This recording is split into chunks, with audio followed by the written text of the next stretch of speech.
रोहन अपनी आई बाबा के साथ सोलापुर नाम के गांव में रहता था। उसी गांव में रोहन के दो पक्के दोस्त थे, गोटिया और राजू। ये तीनों दोस्तों की दोस्ती पूरे गांव में मशहूर थी। यार हम तीनों को कुछ अलग बहादुरी वाला काम करना चाहिए, जिससे कि गांव वालों को हमारी बहादुरी पे गर्व हो और हमारे माँ बाप कह सकें कि ये हमारी औलाद है। हाँ सही कहा, लेकिन क्या करें ऐसा?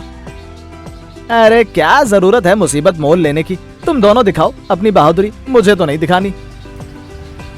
हमेशा की तरह डरपोक कहीं का। चल अब थोड़ा बहादुर भी बन। हम तीनों चलते हैं आधी रात को जंगल की तरफ, कोई शिकार वगैरह करते हैं जंगली जानवर का।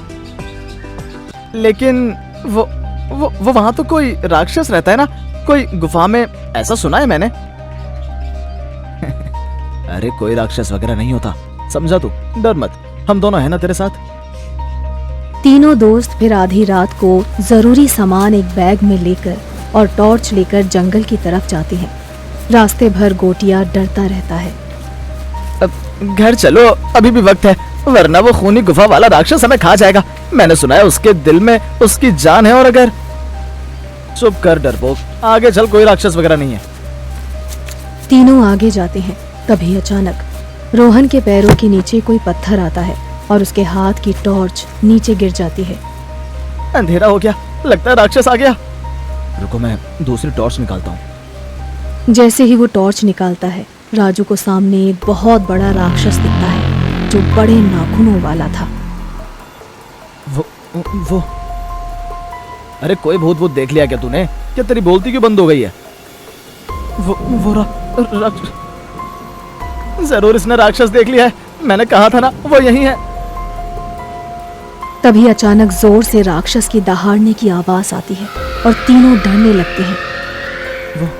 वो राजू भाग। भागना मत वरना। वाह जवान खून, आज तो मजा आ जाएगा। पहले किसे खाऊं? वो हमें जाने दो प्लीज। हाँ हमें जाने दो, भगवान के लिए जाने दो। आओ मेरे करीब आओ। दोनों डर के मारे चिल्लाने लगते हैं। तभी अचानक रोहन का बैग नीचे गिर जाता है और उसमें से एक चाकू निकलता है। वो चाकू से राक्षस के दिल में वार करता है और राक्षस खून से लथपथ बेहोश हो जाता है। चल गोटिया भाग यहाँ से, वरना सच में इसे होश आने के बाद ये राक्षस हमें खा जाएगा। वैसे आज मैंने बहादुरी का काम तो कर ही दिया, गुफा के राक्षस के दिल में चाकू से वार किया। चल भाग, अपनी डींगे बाद में हाँकते रहना। तीनों जल्दी जल्दी भाग जाते हैं, लेकिन कहते हैं उसके बाद फिर कभी किसी ने इस गुफा के राक्षस को जंगल में नहीं देखा। क्या पता वो जिंदा है या फिर मर चुका है, किसी को कुछ नहीं मालूम। घनी अंधेरी रात थी।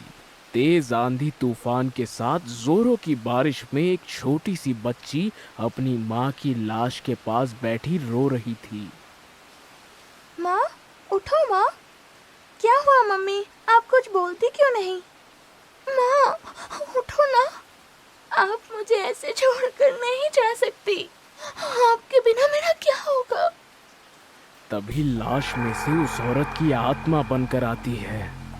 चिंता ना कर मेरी बच्ची, अब मैं तुझे छोड़कर कहीं नहीं जाऊंगी।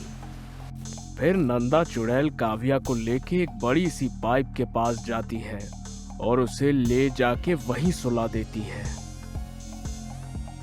मम्मी मेरे सोते ही आप गायब तो नहीं हो जाओगी ना? नहीं मेरी बेटी, अब ये हमारा घर है। अब मैं और तू दोनों साथ में ही रहेंगे।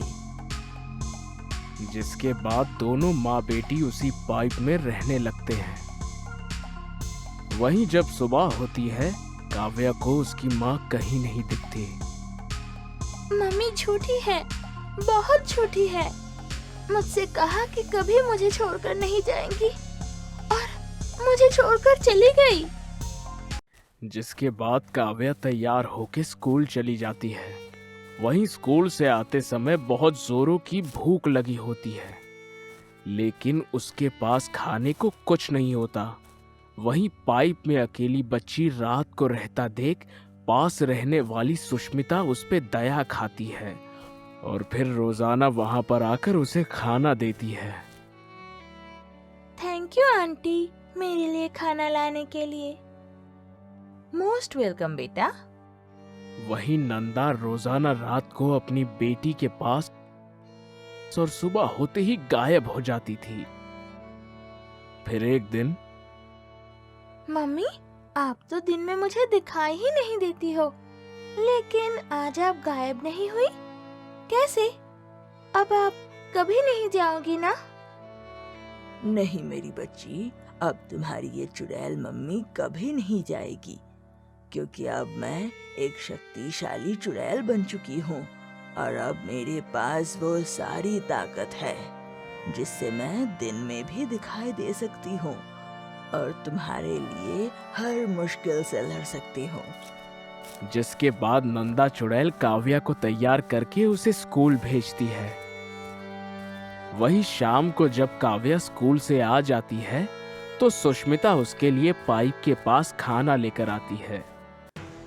वही वो नंदा चुड़ैल को काव्या के पास देखकर घबरा जाती है और जल्दी से तांत्रिक को बुला लाती है।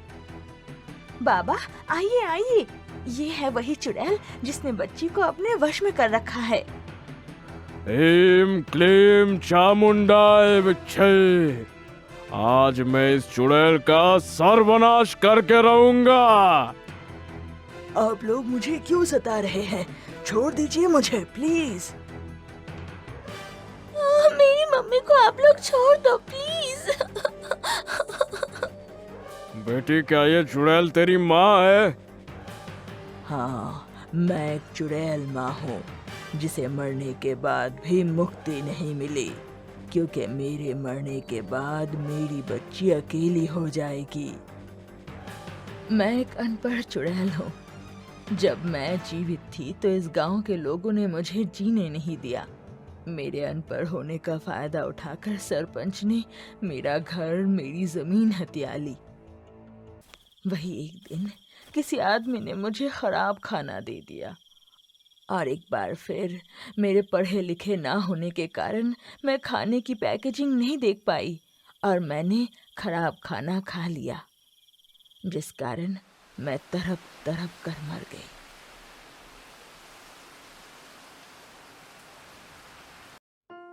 इस दुनिया में पढ़ा लिखा ना हो तो दुनिया फायदा उठाती है, इसलिए मैं अपनी बेटी को पढ़ाना लिखाना चाहती हूँ, जिसके लिए मुझे इसके साथ रहना जरूरी है।